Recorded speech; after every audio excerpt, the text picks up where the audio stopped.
त्रुटि की रिपोर्ट करें। अध्याय 14 जियो परिवार ने वुतान शहर को एकीकृत किया। अध्याय 14 जियाओ परिवार ने वुतान शहर को एकीकृत किया। ओबापा मर चुका है, तुम आत्मसमर्पण क्यों नहीं करते? ओबापा का सिर पकड़कर जियाओ झान ने उसी तरह पूरे ओबा परिवार को जल्दी से अपने अधीन कर लिया। ओबापा का सिर देखकर ओबा परिवार के सदस्य घबरा गए और जल्द ही आत्मसमर्पण करने का फैसला किया। उस रात जियाओ परिवार ने दो प्रमुख परिवारों को एक भयंकर बल के साथ कुचल दिया और इससे पहले कि कोई प्रतिक्रिया कर पाता, उन्होंने सीधे दो प्रमुख परिवारों को नीचे गिरा दिया। अब से वुतान शहर को सहारा देने के लिए तीन प्रमुख परिवार नहीं रहेंगे और केवल जियाओ परिवार ही हावी रहेगा।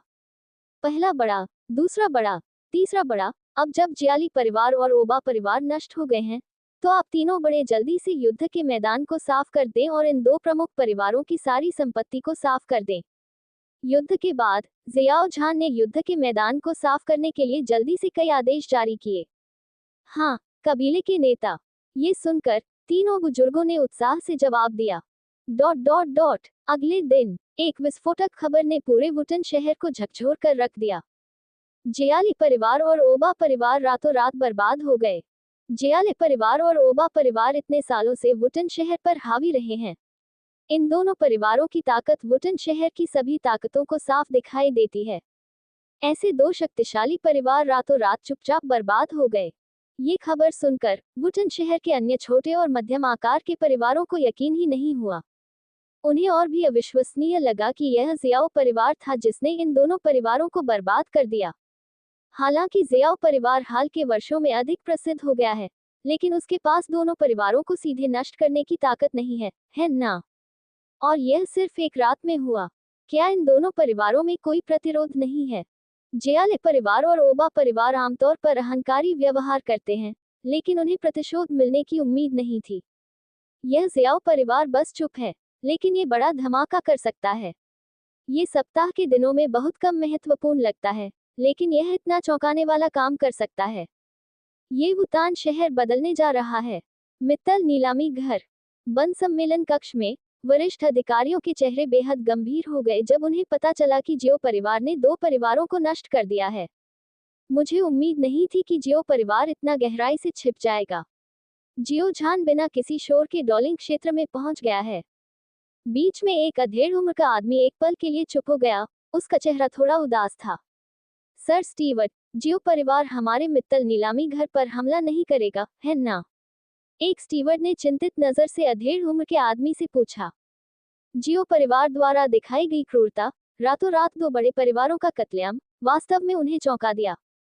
उसने हिम्मत की। ये सुनकर अधेड़ उम्र के आदमी ने ठंडी आवाज में कहा, मित्तल नीलामी घर को मित्तल परिवार का समर्थन प्राप्त है। जियो परिवार चाहे कितना भी घमंडी क्यों न हो, क्या वे हमारे मित्तल परिवार के साथ दुश्मनी करने की हिम्मत करते हैं? ये सच है, लेकिन अब से मुझे डर है कि वुटन शहर में हमारे मित्तल नीलामी घर के लिए कोई जगह नहीं होगी। प्रबंधक ने राहत की सांस ली, लेकिन फिर एक कड़वी नजर प्रकट की। आज जियाली परिवार और ओबा परिवार को नष्ट करने के बाद जियाओ परिवार वुटन शहर का अनूठा अधिपति बन गया है। इसके अलावा जियाओ परिवार के पास अपने स्वयं के हॉल भी हैं, और वुटन शहर का लगभग सारा कारोबार जियाओ परिवार के हाथों में है। जब तक जियाओ परिवार आदेश देता है, तब तक उनके मित्तल नीलामी घर के साथ व्यापार करने की हिम्मत कौन कर सकता है? यदि यह जारी रहा, तो जल्द या बाद में मित्तल नीलामी घर संचालित नहीं हो पाएगा। अफसोस, मुझे उम्मीद नहीं थी कि यह डीकन आखिरकार नीलामी घर चलाएगा, लेकिन इसे जियाओ परिवार ने बर्बाद कर दिया। मध्यम आयु वर्ग के डीकन ने अपने चेहरे पर निराशा का भाव दिखाया। हालांकि वह अनिच्छुक था, लेकिन जब उसने समृद्ध जियाओ परिवार के बारे में सोचा तो वह केवल असहाय होकर आहें भर सका। अब हम केवल वुतान शहर से वापस जा सकते हैं, ताकि हम अभी भी एक निश्चित मात्रा में ताकत बनाए रख सकें। मेरा आदेश पारित करें, सभी उद्योगों को इकट्ठा करें, और हम 3 दिनों में वुतान शहर से वापस चले जाएंगे। ये सुनकर भले ही वरिष्ठ अधिकारी अनिच्छुक थे, लेकिन वे केवल 2 महान परिवारों के भाग्य के बारे में सोचकर दुखी होकर वापस जा सकते थे। भविष्य में वुतान शहर को जियाओ परिवार की दुनिया बनना तय है। ... 2 महान परिवारों को नष्ट करने के बाद जियाओ झान की कमान के तहत जियाओ परिवार ने बहुत तेजी से काम किया। तीन बुजुर्गों ने व्यक्तिगत रूप से टीम का नेतृत्व किया और जल्दी से दो महान परिवारों के उद्योगों को अपने कब्जे में ले लिया। जब भूटान शहर के अन्य छोटे और मध्यम आकार के परिवारों ने प्रतिक्रिया व्यक्त की, तो दो महान परिवारों, जियाली परिवार और ओबा परिवार के नाम के तहत उद्योग सभी जियाओ परिवार के नाम पर आ गए थे। दो बड़े परिवारों के भाग्य को देखकर प्रमुख ताकतें केवल जियाओ परिवार की हरकतों को देख सकती थी और किसी भी आपत्ति की हिम्मत नहीं कर सकती थी, क्योंकि उन्हें डर था कि उनका भी वही हश्र होगा जो दो बड़े परिवारों का हुआ था। जियाओ परिवार द्वारा दो बड़े परिवारों के उद्योगों को अपने अधीन करने के बाद जियाओ झान ने भूटान शहर की सभी बड़ी और छोटी ताकतों को जियाओ परिवार के पास चर्चा के लिए प्रतिनिधि भेजने का आदेश जारी किया। ये समाचार प्राप्त करने पर सभी प्रमुख ताकतें हैरान रह गईं और बहुत बेचैन महसूस करने लगीं। जियाओ परिवार उन पर हमला नहीं करना चाहेगा, है न? अब जबकि जियाली परिवार और ओबा परिवार नष्ट हो चुके हैं, पूरा भूटान शहर लगभग जियाओ परिवार के हाथों में आ गया है। अगर जियाओ परिवार उन पर हमला करना चाहता है, तो यह अविश्वसनीय है। लेकिन अगर वे चिंतित भी हैं, तो उन्हें जियाओ परिवार के पास जाना होगा, जो अपने सुनहरे दिनों में है। इस समय कोई भी जियाओ परिवार का सामना करने की हिम्मत नहीं कर सकता। इसलिए अपने अंतिम शब्दों को समझाने के बाद प्रमुख ताकतों के मास्टरमाइंड डर के मारे जियाओ परिवार के पास आए। जब मुख्य बलों के प्रतिनिधि मूल रूप से उपस्थित थे, तो जियाओ झान और जियाओ परिवार के अधिकारियों का एक समूह धीरे धीरे हॉल में चला गया। जियाओ झान के आगमन ने तुरंत उपस्थित बलों के सभी प्रतिनिधियों का ध्यान आकर्षित किया। हर कोई, कबीले के नेता ने आपको आज यहाँ आमंत्रित किया है क्योंकि एक महत्वपूर्ण घोषणा की जानी है। जियाली और ओबा जनजातियां भूटान शहर में दुष्ट और अत्याचारी काम कर रही हैं, जिससे हर कोई शिकायत कर रहा है। अब उन्हें मेरे जियाओ परिवार ने नष्ट कर दिया है। अब जियाली और ओबा जनजातियों की शक्ति मेरे जियाओ परिवार के कब्जे में है। आपको कोई आपत्ति नहीं होनी चाहिए, है ना? ऐसा कहने के बाद जियाओ झान की आंखें शांति से सभी पर घूम गईं और वह बिना किसी गुस्से के डराने लगा। दबंग जियाओ झान का सामना करते हुए, ये सोचते हुए कि जियालेबी और ओबापा भी उसके हाथों मारे गए, इन छोटी और मध्यम आकार की ताकतों ने नहीं कहने की हिम्मत कैसे की? चूंकि हर कोई चुप है, इसका मतलब है कि कोई आपत्ति नहीं है। ये बहुत अच्छा है। सभी के प्रदर्शन को देखकर जियाओ झान ने अपने चेहरे पर मुस्कान दिखाई और फिर मुड़कर हॉल से बाहर चला गया। जियाओ झान की ठाठदार पीठ को देखकर सभी की आंखें उलझी हुई थीं, लेकिन साथ ही वे राहत महसूस कर रहे थे। कम से कम उसकी जान बच गई। जियाओ परिवार के दरवाजे पर जियाओ यान और याओ लाओ ने विभिन्न छोटे और मध्यम आकार के परिवारों के मुखियाओं को देखा जो जियाओ परिवार को छोड़ रहे थे। इस लड़ाई ने अगले 100 वर्षों के लिए जियाओ परिवार के भाग्य को स्थापित किया है। अब से जियाओ परिवार भूटान शहर का पूर्ण अधिपति होगा। जियाओ यान ने याओ लाओ को देखकर मुस्कुराया। याओ लाओ ने अपने स्वर में प्रशंसा के भाव के साथ सिर हिलाया। जियाओ झान वास्तव में काफी साहसी है। ठीक है, अब सब कुछ हो गया है। आपको अगले समय में अच्छी तरह से अभ्यास करना चाहिए। पुनश्च मैं सभी को नव वर्ष की शुभकामनाएं देता हूँ। चूंकि लेखक अभी भी नए साल के दिन टाइपिंग पर कड़ी मेहनत कर रहा है, क्या आप मुझे समर्थन देने के लिए वोट दे सकते हैं? इस अध्याय का अंत। त्रुटि की रिपोर्ट करें। अध्याय 15, युद्ध कौशल का प्रशिक्षण। अध्याय 15, डू कौशल का अभ्यास करना। जियाओ परिवार को भूटान शहर को एकीकृत करते देख जियाओ यान को बहुत अच्छा लगा। भविष्य में जब वह जुन एर को खरीदारी के लिए बाहर ले जाता है, तो उसे अब दुखी चीजों का सामना करने की चिंता नहीं करनी पड़ती। अब भूटान शहर लगभग जियाओ परिवार का क्षेत्र बन गया है। वह जियाओ परिवार का तीसरा युवा मास्टर और जियाओ परिवार का पहला प्रतिभाशाली व्यक्ति है। अगर वह बाहर जाता है, तो उसे देखने वाला हर कोई उसे सम्मानपूर्वक युवा मास्टर जियाओ यान कहेगा। इससे जियाओ यान को बहुत गर्व महसूस होता है। उसे एक अमीर दूसरी पीढ़ी के उपचार का आनंद लेते हुए माना जा सकता है। कमरे में जियाओ यान एक गंभीर नजर से याओ लाओ की बातें सुन रहा है। यान एर, आपको दौजे में पदोन्नत हुए कुछ समय हो गया है। दवा को परिष्कृत करना सीखने का समय आ गया है। चाहे वह याओ जुझे हो या दुनिया का सबसे शक्तिशाली व्यक्ति, याओ लाओ को हमेशा दवा को परिष्कृत करने की अपनी उत्कृष्ट कला पर गर्व रहा है। जियाओ यान उसका अंतिम शिष्य है, इसलिए निश्चित रूप से उसे दवा को परिष्कृत करने की कला सीखनी होगी। पिछले जन्म में दवा को परिष्कृत करने की कला में जियाओ यान की उपलब्धियों के बारे में सोचते हुए, जो उससे कहीं ज्यादा है, याओ लाओ अपने चेहरे पर राहत की लकीरें दिखाने से खुद को रोक नहीं सका। दवा को परिष्कृत करने में इस छोटे लड़के की प्रतिभा उसकी साधना की प्रतिभा से बेहतर है। सम्राट यान का नाम दुनिया भर में प्रसिद्ध है। याओ चेन को ऐसे उत्कृष्ट शिष्य होने पर गर्व है। इस जीवन में उसे यान को पिछले जन्म से बेहतर बनाने के लिए प्रशिक्षित करना चाहिए। दवा बनाना सीखें। ये सुनकर जियाओ यान की आंखें चमक उठी और उसने अपना छोटा सा चेहरा चाटा और कहा, गुरु, तो आप मुझे जल्दी से सिखा सकते हैं। मैं इसे लंबे समय से सीखना चाहता था। डोकी महाद्वीप में कीमियागरों की स्थिति बेहद महान है और जियाओ यान ने स्वाभाविक रूप से लंबे समय से उनकी प्रशंसा की है। मैंने अभी तक बोलना समाप्त नहीं किया है, आप इतने चिंतित क्यों हैं? जियाओ यान के उत्सुक चेहरे को देखकर याओ लाओ थोड़ा असहाय हो गया और गंभीरता से बोला, दवा बनाना सीखने के बाद तुम अपने गुरु के साथ अभ्यास करने के लिए बाहर जाओगे। उसने अपने दिल में ये भी कहा कि वुतान शहर अभी भी बहुत छोटा है। अब जियाओ यान सेनानियों के दायरे में प्रवेश कर चुका है और यह छोटी सी जगह अब उसे नहीं रख सकती। चाहे वह दवा बनाना सीखना हो या जलती हुई कला का विकास, आपको अभ्यास करने और अजीब आग खोजने के लिए बाहर जाने की आवश्यकता है। अपने पिछले जन्म में ये बच्चा भी आने वाले वयस्क समारोह से गुजरने के बाद बाहर जाने लगा। इस जीवन में क्योंकि वह जल्दी जाग गया था, जियाओ यान, जो केवल 3 साल का था, को प्रशिक्षण के लिए बाहर जाने के लिए उसका अनुसरण करना पड़ा। जियाओ यान के कोमल चेहरे को देखकर याओ लाओ को थोड़ा जटिल लगा। छोटा यानजी अभी भी इतना छोटा था, क्या वह अजीब आग निगलने का दर्द सहन कर सकता था? लेकिन जल्द ही यह विचार उसके दिमाग से निकल गया। एक मजबूत आदमी बनने के लिए ये वह कठिनाई है जिससे जियाओ यानजी को गुजरना होगा। शुरुआती संपर्क उसके भविष्य के विकास के लिए भी बहुत आसान होगा। प्रशिक्षण के लिए बाहर जाओ। याओ लाओ के शब्दों को सुनकर जियाओ यान और भी उत्साहित हो गया। 3 साल तक समय की यात्रा करने के बाद वह वुतान शहर में रह रहा है। जियाओ यान लंबे समय से यहाँ रहकर थक गया है और बाहरी दुनिया को देखने के लिए इंतजार नहीं कर सकता। जियाओ यान के उत्साहित चेहरे को देखकर याओ लाओ और भी अवाक रह गया। ये सच है कि एक नवजात बछड़ा बाघ से नहीं डरता। यान एर, बाहर की दुनिया वुतान शहर की तरह नहीं है। ये खतरों से भरी है और यह कोई मजाक नहीं है। आपको मानसिक रूप से तैयार होना चाहिए। याओ लाओ ने गंभीरता से कहा, प्रशिक्षण के लिए बाहर जाने से पहले आपके पास कुछ आत्म सुरक्षा क्षमता भी होनी चाहिए। कल से आप युद्ध कौशल का अभ्यास करना शुरू कर देंगे।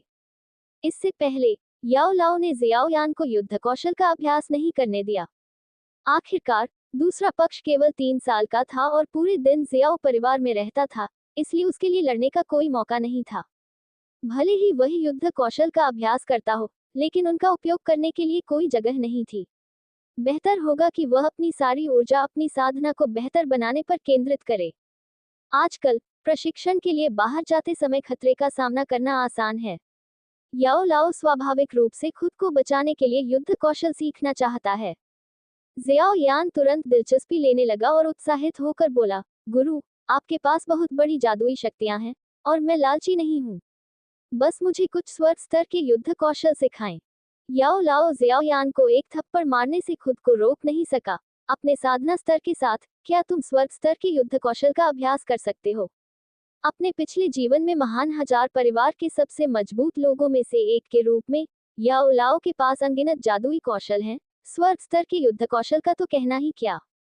लेकिन जियाओ यान के साधना स्तर के साथ वह उनका बिल्कुल भी उपयोग नहीं कर सकता। याओ लाओ का दिमाग घूम गया और अचानक उसके हाथ में एक स्क्रॉल दिखाई दिया और फिर उसने उसे जियाओ यान को फेंक दिया। बेहतर होगा कि तुम पहले इस रहस्यमय स्तर के युद्ध कौशल का अभ्यास करो। जियाओ यान ने स्क्रॉल खोला और 3 बड़े शब्द 8 चरम पतन तुरंत दिखाई दिए। हे भगवान, क्या यह मूल काम के शुरुआती चरण में नायक की हस्ताक्षर लड़ाई कौशल नहीं है? शिक्षक, आप किस पर नजर रख रहे हैं? एकमात्र जुबान स्तर का लड़ाई कौशल केक का एक टुकड़ा है। जियाओ यान ने आत्मविश्वास से भरे हुए स्क्रॉल को पकड़ लिया। मैं आपके आत्मविश्वास की बहुत प्रशंसा करता हूँ और मुझे आशा है कि आप इसे कल भी बनाए रखेंगे। याओ लाओ ने अपनी आंखें थोड़ी सिकोड़ ली और उनकी बूढ़ी आंखों में कुछ बुरे इरादे लग रहे थे। मुस्कुराते हुए याओ लाओ को देखते हुए जियाओ यान को अचानक बुरा लगा। ... अगले दिन जियाओ परिवार का पिछला पहाड़। सुबह सुबह एक पतली सफेद धुंध ने पीछे के पहाड़ की चोटी को ढांक दिया और ये लंबे समय तक रहा। हवा चली और अचानक मांस के संपर्क की दबी हुई आवाज आई। उसके बाद दिल दहला देने वाली चीखों की एक श्रृंखला आई। आह शिक्षक, कृपया नम्र रहें। मैं केवल 3 साल का हूँ, आप बहुत क्रूर हैं, है ना? पीछे के पहाड़ की चोटी पर एक छिपे हुए ग्रोव में जियाओ यान के छोटे शरीर ने केवल शॉर्ट्स पहने हुए थे। उसकी नंगी पीठ पर, पूरे शरीर पर नीले रंग के घाव थे। इस समय उसका चेहरा क्रूर था और उसके माथे पर ठंडा पसीना बह रहा था। मुझे अभी भी तुम्हारा पहले जैसा बेकाबू रूप पसंद है। जियाओ यान के पीछे याओ लाओ, जो एक आत्मा में बदल गया था, एक विशाल चट्टान पर क्रॉस लेग बैठा था। इस समय वह जियाओ यान को देख रहा था, जो अपने दांत पीस रहा था और अपने चेहरे पर एक चंचल भाव के साथ और धीरे से अपना हाथ हिला रहा था। जैसे ही याओ लाओ ने अपना हाथ हिलाया, हवा में थोड़ा उतार चढ़ाव हुआ और याओ लाओ की हथेली से अचानक लड़ाई की भावना की एक हल्की लाल रेखा निकली और अंत में एक चाबुक की तरह जियाओ यान के कंधे पर लगी, जिससे एक लंबा हरा घाव हो गया। उसके मुंह के कोने हिंसक रूप से कांप उठे और उसने अपने दांतों के बीच ठंडी हवा की सांस ली। जियाओ यान को लगा कि उसका कंधा अचानक सुन्न हो गया है और जलन की लहरें सीधे उसके दिल में चली गईं। इस भयंकर दर्द के कारण जियाओ यान के पैर की उंगलियां थोड़ी कमजोर हो गई थी और वह लगभग गिर ही गया। गुरु, ये लगभग हो चुका है। दर्द के कारण जियाओ यान की आवाज थोड़ी बदल गई और वह मुश्किल से बोल पाया।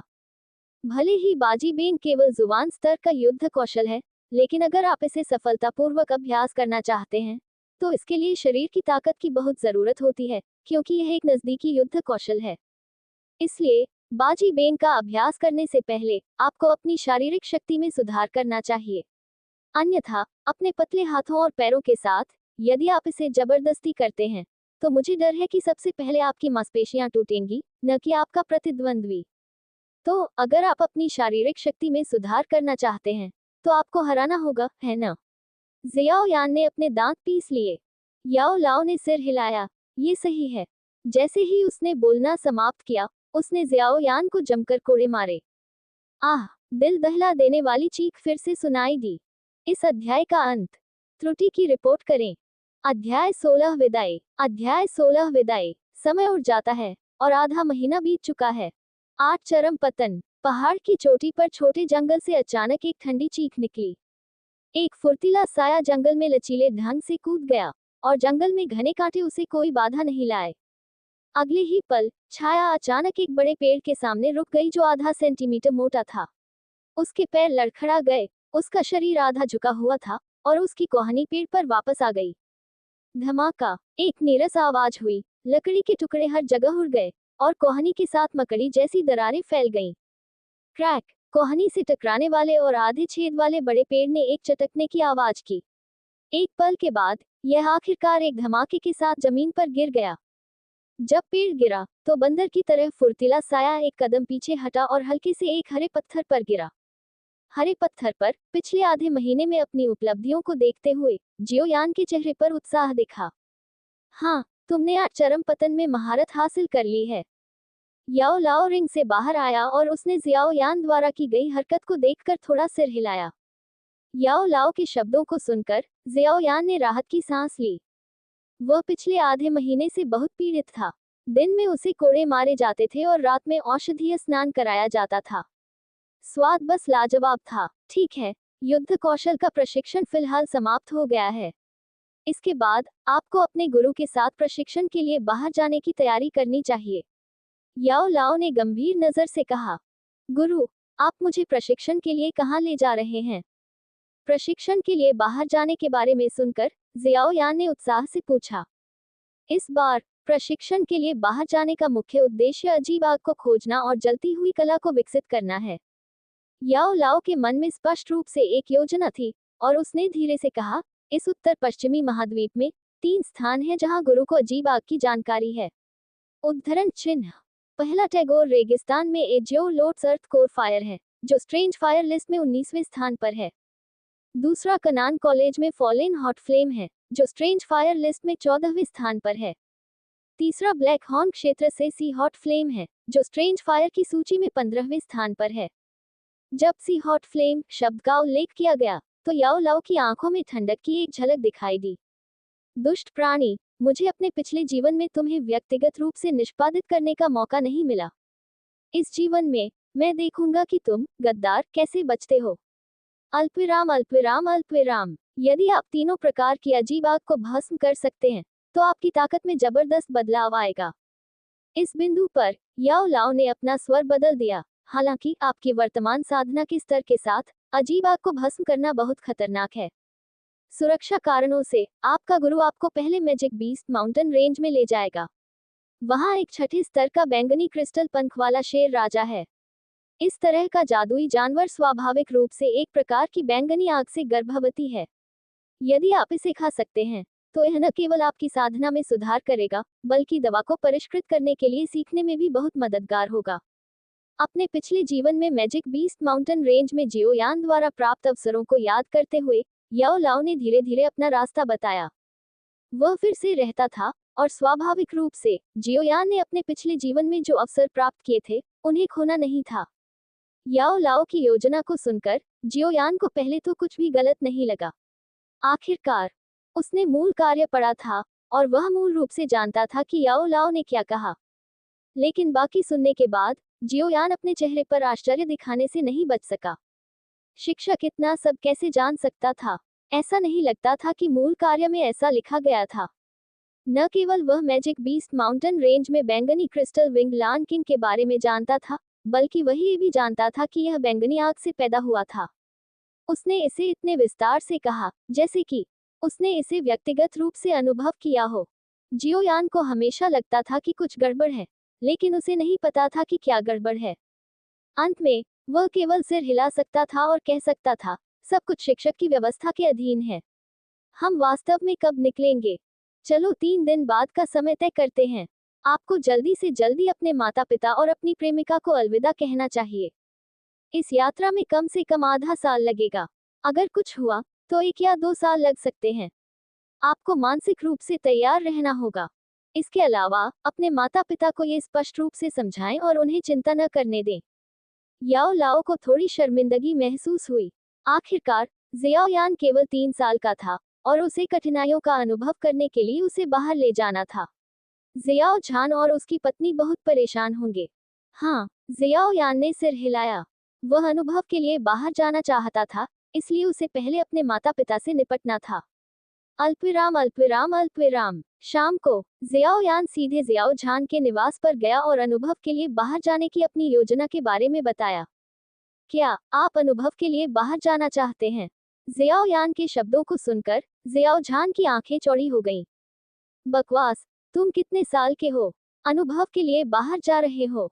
बिना किसी संदेह के जियाओ झान ने जियाओयान की योजना को अस्वीकार कर दिया। ये शिक्षक का अनुरोध है, वह मेरे साथ जाएगा। जियाओयान ने सीधे याओ लाओ का उल्लेख किया। वह जानता था कि जियो झान हमेशा अपने शिक्षक का सम्मान करता था। याओ लाओ। ये सुनकर जियो झान का चेहरा थोड़ा बदल गया, और फिर कुछ उलझन भरी नजरों के साथ चुप हो गया। पिताजी, शिक्षक के पास बड़ी जादुई शक्तियां हैं। मेरे साथ उनके होने से बच्चे को कुछ नहीं होगा। जियोयान ने जियो झान के शब्दों और भावों को देखा, और तुरंत समझ गया कि जियो झान पहले से ही हिचकिचा रहा था, और उसे मनाना जारी रखा। जियो झान स्वाभाविक रूप से याओ लाओ की ताकत पर विश्वास करता था, लेकिन उसने अपने सामने छोटे बच्चे को देखा, और उसकी अभिव्यक्ति थोड़ी हिचकिचाहट वाली थी। यान लेकिन तुम केवल 3 साल के हो। 3 साल की उम्र में क्या गलत है? पिताजी, क्या आप हमेशा यह नहीं कहते कि बच्चा एक प्रतिभाशाली है? जियोयान ने गर्व से कहा। चूंकि वह एक प्रतिभाशाली है, इसलिए वह स्वाभाविक रूप से आम लोगों से अलग है, और वह ऐसी चीजें कर सकता है जो आम लोग नहीं कर सकते। मैं निश्चित रूप से वह कर सकता हूं जो दूसरे नहीं कर सकते। आत्मविश्वास से भरे चेहरे के साथ जियाओ यान को देखते हुए जियाओ झान प्रशंसा करने से खुद को रोक नहीं सका। मेरा बेटा बहुत साहसी है। मेरा बेटा होने के योग्य है। जियाओ झान, वह वास्तव में असाधारण है। जियाओ यान ने पूछा, तो पिताजी, क्या आप सहमत हैं? जियाओ झान दंग रह गया, और फिर कड़वाहट से मुस्कुराया। भले ही मैं सहमत हो जाऊं, तुम्हारी माँ, तुम इतने छोटे हो, वह निश्चित रूप से तुम्हें आराम से जाने नहीं देगी। जब तक तुम सहमत हो, मैं तुम्हारी माँ का ख्याल रखूंगा। ये सुनकर जियाओयान ने अपनी छाती थपथपाई और आत्मविश्वास से कहा। अपनी माँ के प्रति अपने प्यार के साथ जियाओयान का मानना था कि जब तक वह प्यारा व्यवहार करता है और एक बिगड़ेल बच्चे की तरह व्यवहार करता है, तो वह निश्चित रूप से सहमत होगी। सबसे खराब स्थिति में वह अपनी चालें चलेगा, जैसे रोना, उपद्रव करना या यहाँ तक कि आत्महत्या करने की धमकी देना। उसे विश्वास ही नहीं हुआ कि वह इसे संभाल नहीं सकता। ठीक है, जब तक तुम्हारी माँ के साथ कोई समस्या नहीं है, तुम्हारे पिता सहमत होंगे। याओ लाओ की संगति के बारे में सोचते हुए जियाओ झान को अब जियाओ यान की सुरक्षा की चिंता नहीं थी। ऐसा कहने के बाद जियो झान का दिमाग घूम गया और उसने अंगूठी से एक बैंगनी सोने का कार्ड निकाला। यान एर, यहाँ 150,000 सोने के सिक्के हैं। तुम प्रशिक्षण के लिए बाहर जाओगे और ऐसी कई जगहें होंगी जहां तुम्हें पैसे खर्च करने की जरूरत होगी। जो खर्च करना चाहिए उसे खर्च करो और खुद को तकलीफ मत दो। दो महान परिवारों को नष्ट करने और उनके नाम पर सारी दौलत लूटने के बाद जियो झान अब अमीर हो गया है। जियो यान की आंखें चमक उठी और उसने बिना किसी शिष्टाचार के जियो झान द्वारा सौंपे गए बैंगनी सोने के कार्ड को ले लिया।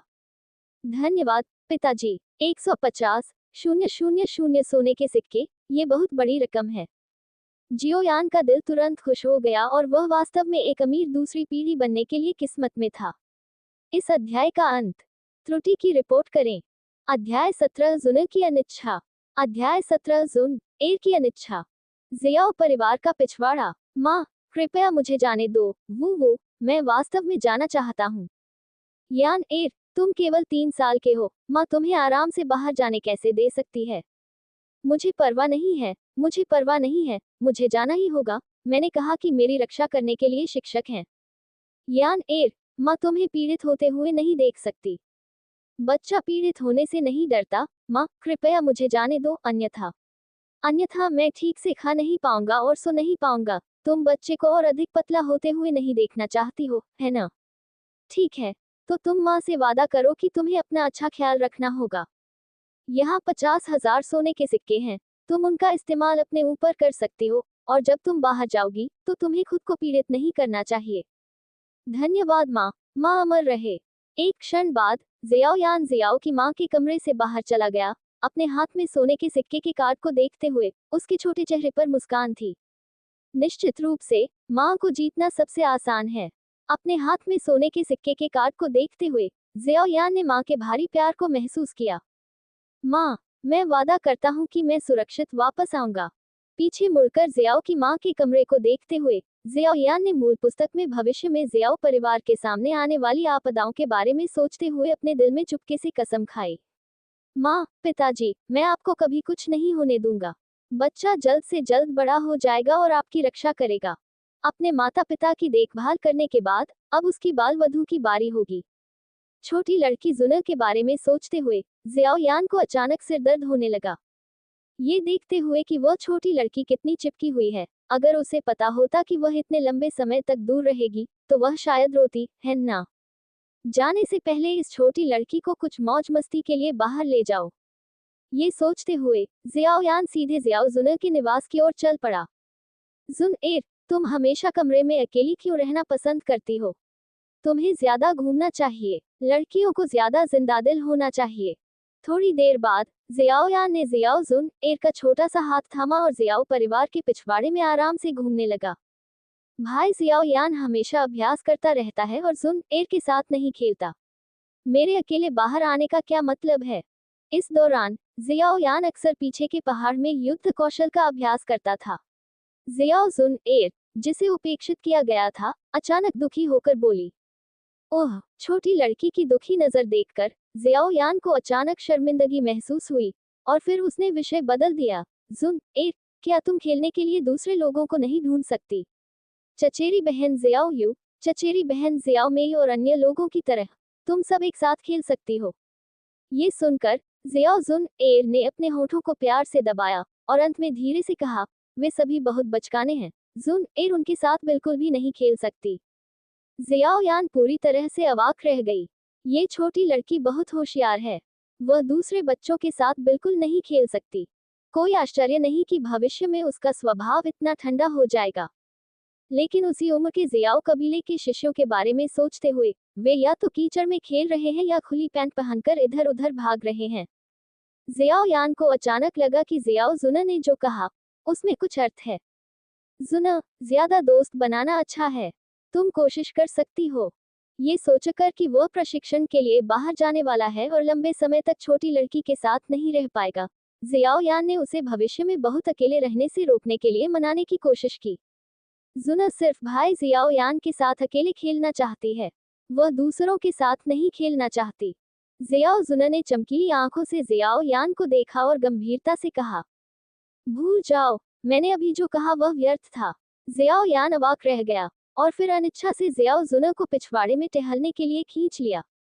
प्रशिक्षण के लिए बाहर जाने के बारे में, छोटी लड़की के उससे लगाव के बारे में सोचकर जियाओ यान थोड़ा अवाक रह गया। बहन, ये चचेरा भाई जियाओ यान है, वह भी यहाँ खेलने आया है। चचेरा भाई जियाओ यान, जल्दी से यहाँ आओ। जियाओ परिवार के पिछवाड़े में एक बड़ा तालाब है, जो कई विदेशी फूलों और पौधों से भरा हुआ है, जो कई बच्चों को यहाँ खेलने के लिए आकर्षित करता है। जियाओ यान ने आवाज सुनी और देखा। उसने देखा कि कुछ छोटे बच्चे तालाब के किनारे फूलों को देख रहे हैं और उसे बुला रहे हैं। यह जियाओ यू और दूसरे लोग हैं। जुना, चलो वहां चलते हैं और देखते हैं। जियाओ यान ने जियाओ जुना का छोटा हाथ पकड़ा और छोटे बच्चों की ओर चल दिया। चचेरे भाई जियाओ यान, तुम भी फूल देखने आए हो? एक नाक बहने वाला मोटा सा छोटा लड़का जियाओ यान पर चिल्लाया। चचेरे भाई जियाओ निंग, तुम्हारी नाक फिर से बह रही है, इसे जल्दी से पोंछो, ये बहुत गंदा है। जियाओ यान निराश दिख रहा था। ये छोटा लड़का जियाओ निंग था, वह लड़का जिसने मूल पुस्तक में हर जगह जियाओ यान का विरोध किया था। लेकिन अब वह सिर्फ एक छोटा लड़का है जिसकी नाक बह रही है और उसे कुछ भी नहीं पता है। जब भी वह जियाओ यान को देखता है तो वह प्रशंसा दिखाता है। तालाब के किनारे लगभग 5 साल की एक छोटी लड़की झुकी हुई है, तालाब में फूल चुनने के लिए अपना हाथ आगे बढ़ा रही है और अपने लंबे पैरों को बाड़ पर टिकाकर सहारा दे रही है। लंबी टांगों वाली छोटी लड़की को देखकर जियाओ यान आश्चर्यचकित रह गया। वह वास्तव में धूप में सर्वश्रेष्ठ थी और उसने 5 साल की उम्र में ही लंबे पैरों की क्षमता दिखा दी थी। ये लंबी टांगों वाली छोटी लड़की जियाओ निंग की बहन जियाओ यू थी। चचेरी बहन जियाओ यान, मैं तुम्हें एक फूल दूंगी। इस समय बड़ी बड़ी आंखों वाली एक प्यारी लड़की ने जियाओ यान को अपनी आंखों में प्रशंसा के भाव के साथ देखा। वह अपने हाथ में एक फूल पकड़े हुए थी और जियाओ यान को देना चाहती थी। धन्यवाद जियाओ मी एर। जियाओ यान ने छोटी लड़की के लाल चेहरे पर चुटकी काटी। वह जियाओ मी एर थी, जो पिछले महीने ही 3 साल की हुई थी और जियाओ यान से कुछ महीने छोटी थी। उसके पीछे जियाओ जुन एर ने अपना छोटा सा मुंह बनाया और दुखी नजर से जियाओ यान को खींचा। छोटी लड़की ने इतनी कम उम्र में ईर्ष्या करना सीख लिया। जियाओ यान को अपने दिल में थोड़ा अजीब लगा और फिर उसने इन छोटे बच्चों का अभिवादन किया और जियाओ जुना को सीधे ले गया। अगले 2 दिनों में जियाओ यान ने सैर के लिए जरूरी सामान इकट्ठा किया और जियाओ जुना को खेलने के लिए ले गया। चूंकि यह सैर कम से कम आधे साल तक चलेगी, इसलिए जियाओ यान, जो पहली बार बाहर जा रहा है, स्वाभाविक रूप से अच्छी तरह से तैयार होने की जरूरत है। याओ लाओ के साथ जाने के लिए सहमत होने से एक दिन पहले ही जियाओ यान ने आखिरकार जियाओ जुना को अपनी आने वाली सैर के बारे में बताया। भाई जियाओ यान, क्या तुम कृपया नहीं जा सकते? अगर तुम चले जाओगे तो मेरे साथ खेलने वाला कोई नहीं होगा। जियाओ जुना ने जियाओ यान की आस्तीन खींची। उसकी आंखों में आंसू थे, वह दुखी दिख रही थी। जियाओ यान थोड़ा असहाय था। उसने छोटी लड़की के चेहरे पर चुटकी काटी और उसे धीरे से सांत्वना दी। जुना, अच्छा रहो, भाई जियाओ यान जल्द ही तुमसे मिलने वापस आएगा। भाई जियाओ यान, जुना तुम्हारे साथ अभ्यास करने जाएगी। जियाओ जुना ने अनिच्छा से जियाओ यान को देखा। नहीं, तुम अभी भी बहुत छोटे हो। जियाओ यान ने अपना सिर हिलाया। क्या मजाक है, छोटे बच्चे को अभ्यास के लिए ले जाना कोई बड़ी बात नहीं है, यह कोई यात्रा नहीं है। क्या तुम सिर्फ 3 साल के नहीं हो? जियाओ जुना नाखुश दिखी। मैं एक लड़का हूँ, तुमसे अलग। छोटी जियाओ जुना को देखते हुए जियाओ यान को समझ नहीं आया कि कैसे समझाए। संक्षेप में, तुम जियाओ परिवार में रहो और कहीं मत जाओ। मेरे वापस आने का इंतजार करो। जियाओ यान ने जियाओ जुना के सिर को छुआ। उसका लहजा थोड़ा दबंग था। जियाओ जुना ने अपनी आंखों के कोनों से आंसू पोंछे, आज्ञाकारी ढंग से सिर हिलाया और तीखे स्वर में कहा, तो भाई जियाओ यान, तुम्हें जल्दी वापस आना चाहिए। जुना को तुम्हारी याद आएगी। जियाओ यान मुस्कुराया और सिर हिलाया। इस अध्याय का अंत। त्रुटि की रिपोर्ट करें। अध्याय 18 किंगशान शहर में आगमन। अध्याय 18 किंगशान शहर में आगमन। सुबह का सूरज खिड़की से चमक रहा था, जिससे कमरा काफी चमकीला हो गया था। बिस्तर पर जियाओयान नींद भरी आंखों से उठकर बैठ गया। एक पल की स्तब्ध चुप्पी के बाद उसने जम्हाई ली और बिस्तर से बाहर निकला और बस नहाया। गुरु, हम कब जा रहे हैं? जियाओयान ने अपने चेहरे से पानी पोंछने के बाद लापरवाही से पूछा। बाहर जाओ और बाद में कुछ चीजें तैयार करो, ताज़ा पानी, सूखा खाना, टेंट, कीट विकर्षक, निम्न स्तरीय औषधीय सामग्री और कुछ उपचार और पुनर्स्थापना अमृत, जो सभी व्यवहार में अपरिहार्य चीजें हैं। आपको उन्हें पूरी तरह से तैयार करना होगा। आखिरकार हम पहाड़ों में लंबे समय तक रह सकते हैं। भ्रामक याओ लाओ अचानक मेज के बगल में कुर्सी पर दिखाई दिया और हल्के से कहा, हे, मैं इसका इंतजार कर रहा हूँ। जियाओयान ने मुस्कुराते हुए जल्दी से अपने कपड़े पहने। जियाओयान की उत्सुकता भरी नजर को देखते हुए याओ लाओ ने अपनी बाहें उठाई और धीरे से कहा, जन्म से लेकर अब तक तुमने कभी जीवन मृत्यु की लड़ाई का अनुभव नहीं किया है। मानवीय क्षमता केवल ज्वालामुखी की तरह तभी फटेगी जब जीवन को खतरा होगा। यदि तुम पहले की तरह अभ्यास करते रहे, तो मुझे डर है कि तुम कभी भी असली मजबूत आदमी नहीं बन पाओगे। तुम्हारे पास साधना के लिए प्रतिभा की कमी नहीं है। तुम्हारे पास जो कमी है, वह है लोहे और रक्त का अनुभव। याओ लाओ ने लापरवाही से अपने हाथ में चाय के प्याले से खेला, जियाओयान पर नजर डाली, जिसकी ड्रेसिंग की गति धीरे धीरे धीमी हो रही थी, और हल्के से कहा, केवल रक्त के प्रशिक्षण से सफलतापूर्वक गुजरने के बाद ही तुम वास्तव में बदल जाओगे। जियाओयान ने याओ लाओ को देखकर मुस्कुराया और अपना आत्मविश्वास भरा चेहरा उठाया। गुरु, मुझे विश्वास है कि मैं इसे पास कर सकता हूँ। यह अच्छा है। जियाओयान को इतना आश्वस्त देखकर याओ लाओ ने राहत के साथ सिर हिलाया। अल्पविराम अल्पविराम अल्पविराम। अगली सुबह पूरी तरह से उजाला होने से पहले जियाओयान ने दरवाजा खोला और याओ लाओ के नियंत्रण में वुतान शहर छोड़ दिया। वुतान शहर के बाहर छोटे जियाओयान ने शहर के गेट को देखा, जो धीरे धीरे दूर होता जा रहा था, और उसे बेवजह उदासी महसूस हुई। बाहर की दुनिया बहुत रोमांचक होगी। वुतान शहर, मेरा इंतजार करो, मैं जल्द ही वापस आऊंगा। वुतान शहर की दिशा में अपना हाथ लहराते हुए जियाओयान का छोटा शरीर धीरे धीरे एवेन्यू पर गायब हो गया। मिस मास्टर जियाओयान चले गए हैं। जियाओयान के जाने के कुछ समय बाद लिंगयंग जियाओ जुना के कमरे में दिखाई दी। क्या आप जानते हैं कि वह कहाँ प्रशिक्षण लेने जा रहा है? जियाओ जुना ने अपने चेहरे पर उदासी के भाव के साथ कहा। मास्टर जियाओयान के रहस्यमय शिक्षक बहुत शक्तिशाली हैं। मैं उनके बहुत करीब जाने की हिम्मत नहीं कर सकती। लिंगयंग के चेहरे पर एक कड़वी मुस्कान थी। पिछली बार जब उसने जियाओ परिवार के पीछे के पहाड़ में घुसने की कोशिश की थी, तो उसे चेतावनी दी गई थी। रहस्यमय शिक्षक, उसके साथ भाई जियाओयान को परेशानी नहीं होनी चाहिए। भाई जियाओयान, आप मजबूत बनने के लिए इतनी मेहनत कर रहे हैं, जुना को भी कड़ी मेहनत करनी चाहिए।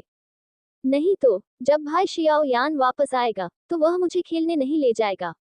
शियाओ जुना एक पल के लिए चुप हो गई, और अचानक उसके चेहरे पर एक प्यारी सी मुस्कान के साथ कुछ सोचा। Dot dot dot dot dot dot dot dot dot dot dot dot. चिलचिलाती धूप और धधकती गर्मी ने मिट्टी की जमीन को चीर दिया है। जब पैरों के तलवे सख्त मिट्टी पर चलते हैं, तो पैरों के तलवों से अचानक गर्मी की लहर उठती है, जिससे पैदल चलने वालों को बहुत पसीना आता है और वे लगातार खराब मौसम को कोसते रहते हैं। चौड़ी लोएस सड़क पर एक छोटा सा लड़का पसीने से लथपथ मुश्किल से चल रहा है। छोटा लड़का गंदा और अस्त व्यस्त है, एक बेघर बच्चे की तरह दिख रहा है। सड़क पर पैदल चलने वाले समय समय पर छोटे लड़के पर दया भरी नजर डालते हैं। ये बच्चा इतना दयनीय है, क्या इसके माता पिता इसकी परवाह नहीं करते? या ये छोटा लड़का अनाथ है? अन्यथा वह इतनी छोटी उम्र में कैसे भटक सकता था? कितना बेचारा बच्चा है। अपने चाचा के साथ आओ, और तुम्हारे चाचा तुम्हें स्वादिष्ट भोजन खरीदने ले जाएंगे। ये देखकर कि छोटा लड़का अकेला है, एक अधेड़ उम्र का आदमी उसके सामने खड़ा हो गया। उसके चेहरे पर गर्मजोशी भरी मुस्कान थी। अचानक अपना रास्ता रोकने वाले अधेड़ उम्र के व्यक्ति को देखकर जियाओयान ने थोड़ा भौहें सिकुड़ी, थोड़ा असहाय महसूस किया। रास्ते में ऐसी परिस्थितियां कई बार हुई हैं। बिना किसी वयस्क की देखभाल के सड़क पर चलने वाला 3 साल का बच्चा अनिवार्य रूप से कुछ बुरे लोगों का ध्यान आकर्षित करेगा। कुछ उसके सामने वाले व्यक्ति की तरह अपहरण करना चाहते हैं, और कुछ जबरन अपहरण करना चाहते हैं। अंतिम परिणाम स्वाभाविक रूप से बहुत दयनीय है। जो लोग मजबूत हैं, उनके लिए याओ लाओ कार्रवाई करेगा। जो लोग कमजोर हैं, जियाओयान उन्हें खुद मार सकता है। जियाओयान ऐसे मानव तस्करों पर दया नहीं दिखाएगा। क्या वास्तव में कुछ स्वादिष्ट है? चाचा, आपने मुझसे झूठ नहीं बोला, है ना? अपने सामने अधेड़ उम्र के व्यक्ति को देखते हुए जियाओयान ने मासूमियत से पूछा। बेशक, चाचा एक अच्छे आदमी हैं और कभी झूठ नहीं बोलते। फिर जियाओयान ने मूर्खतापूर्वक अधेड़ उम्र के व्यक्ति का पीछा करते हुए एक सुदूर उपवन में प्रवेश किया। थोड़ी देर बाद जियाओयान अपने चेहरे पर तिरस्कार के भाव के साथ धीरे धीरे बाहर चला गया। टस्क, एकमात्र एक सितारा योद्धा इस युवा गुरु को भड़काने की हिम्मत करता है। ये केवल मौत को आमंत्रित करना है। गुरु, मुझे किंगशान टाउन तक पहुंचने में कितना समय लगेगा? जियाओयान ने कमजोरी से पूछा, अंगूठी से कुछ सूखा मांस निकालकर चबाते हुए। वुतान शहर को छोड़े हुए 5 दिन बीत चुके थे। याओ लाओ ने विशेष रूप से उसके लिए एक सुदूर पहाड़ी सड़क ढूंढी और उसे सीधे चलने के लिए कहा। यह जियाओयान के लिए थका देने वाला था। पहाड़ी सड़क पर आराम करने के लिए भी जगह नहीं थी। वह बचपन से ही जियाओ परिवार में लाड़ प्यार में पला बड़ा था और उसने कभी ऐसी मुश्किलें नहीं झेली थी। जब वह बाहर आया तो वह अभी भी आलीशान कपड़ों और गोरी त्वचा वाला एक अमीर दूसरी पीढ़ी का छोटा लड़का था। लेकिन सिर्फ 5 दिनों में वह राहगीरों का एक गरीब आवारा बच्चा बन गया। जियाओयान को शक था कि याओ लाओ ने ये जानबूझकर किया था। वह रास्ते में एक रात आराम करने के लिए एक अच्छा होटल ढूंढना चाहता था। लेकिन याओ लाओ ने जिन सड़कों की ओर इशारा किया वे मूल रूप से कुछ सुदूर स्थान थे जहां कोई नहीं था और किसी व्यक्ति को देखना भी मुश्किल था। कभी कभी जब वह किसी से मिलता था तो उसके लिए बुरे इरादे न रखना मुश्किल होता था, क्योंकि वे देखते थे कि जियाओयान एक बच्चा था और उसकी रक्षा करने के लिए कोई वयस्क नहीं था। हमें कल वहां पहुंच जाना चाहिए। तुम क्यों नहीं रुक सकते? याओ लाओ की आकृति रिंग से उभरी और जियाओयान को चिढ़ाने के अंदाज में देखा। शिक्षक, क्या आप नहीं देखते कि मैं अब कितना बूढ़ा हो गया हूँ? क्या आपको 3 साल के बच्चे को इतनी दूर चलने देने के लिए दोषी महसूस नहीं होता? याओ लाओ के स्पष्ट उकसावे पर जियाओयान ने अपनी आंखें घुमाई। ये सोचकर कि वह कल किंगशान टाउन पहुंच जाएगा, उसे राहत महसूस हुई। फिर वह एक होटल ढूंढ सकता था, अच्छी नींद ले सकता था और आराम से नहा सकता था। अगले दिन अंधेरा होने से पहले जियाओयान आखिरकार वॉरक्राफ्ट पर्वत के सबसे नजदीक एक छोटे से शहर में पहुंच गया। शहर को किंगशान टाउन कहा जाता है क्योंकि यह वॉरक्राफ्ट पर्वत श्रृंखला के करीब है, इसलिए इसे वॉरक्राफ्ट टाउन भी कहा जाता है। शहर में लोगों का सबसे बड़ा समूह स्वाभाविक रूप से भाड़े के सैनिक हैं जो हमेशा चाकू की धार पर रहते हैं। वे समूहों में इकट्ठा होते हैं, एक दूसरे की बाहों में गले मिलते हैं और सड़कों पर बकबक करते हैं।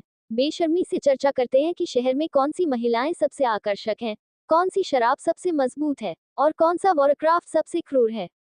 नीले पत्थर से पक्की सड़कों पर चलते हुए छोटे कद की जियाओयान ने स्वाभाविक रूप से कई लोगों का ध्यान आकर्षित किया। किंगशान टाउन एक प्रसिद्ध भाड़े के सैनिकों का शहर है और यहाँ अक्सर लड़ाई होती रहती है। वहाँ कोई बच्चा कैसे हो सकता है? इस अध्याय का अंत।